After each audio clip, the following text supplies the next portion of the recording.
طلع البدر علينا من ثنيات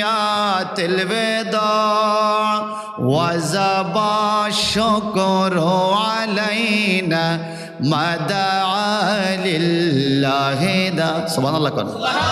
আমি বললাম ইয়া ড্রাইভার হাজা গেনাও বেঙ্গালিয়া হাজা ফি জাওয়ালিক আমি কে রে ড্রাইভার বাংলাদেশের গান তোর মোবাইলও কেমনে আইলো জাওয়াল মানে মোবাইল গেনা ফি জাওয়ালিক গেনা বেঙ্গালিয়া ড্রাইভার কাই আল্লাহ হাজি লা হাজা গেনা বেঙ্গালিয়া হাজা গেনাউল মাদানিয়া সুবহানাল্লাহ সুবহানাল্লাহ আমার কয় এটা তো বাংলাদেশের গান না বড় মদিনা শরীফের গান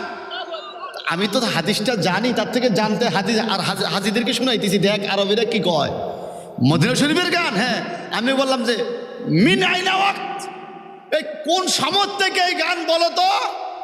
তখন সে বলতেছে হাজা গেনাউ ফি ওয়াক্তি হিজরতে রাসূলুল্লাহ সাল্লাল্লাহু আলাইহি সাল্লাম ফিল মদিনা আরে মদিনা শরীফে নবীর হিজরতের টাইমে নবী যখন মক্কা থেকে মদিনা আসছে পূর্ণিমার চাঁদ আকাশে নবী পাহাড়ের পাদদেশ থেকে উঠতেছে মানুষগুলো দলে দলে কাতারে কাতারে নবীকে স্বাগত দেওয়ার জন্য পাহাড়ের পাদদেশে আসলো একবার আকাশের চন্দ্রের দিকে তাকায় আবার নবীর দিকে তাকায় আবার আকাশের চন্দ্রের দিকে তাকায় আবার নবীর দিকে তাকায় আবার বৃদ্ধ ছোট বড় নারী পুরুষ সবাই এক বাক্যে বলা শুরু করলো এ পৃথিবীর মানুষ আকাশের দিকে কি তাকাও তাহলে আল বদরু আলাইনা মিন সানিয়াতিল বিদা আমরা যেখান থেকে মেহমান বিদায় দেই যেখান থেকে মেহমান আউগে নই ওই পাহাড়ের পাদদেশের দিকে তাকাও পূর্ণিমার চাঁদ মুহাম্মদ ওখান থেকে উদয় হচ্ছে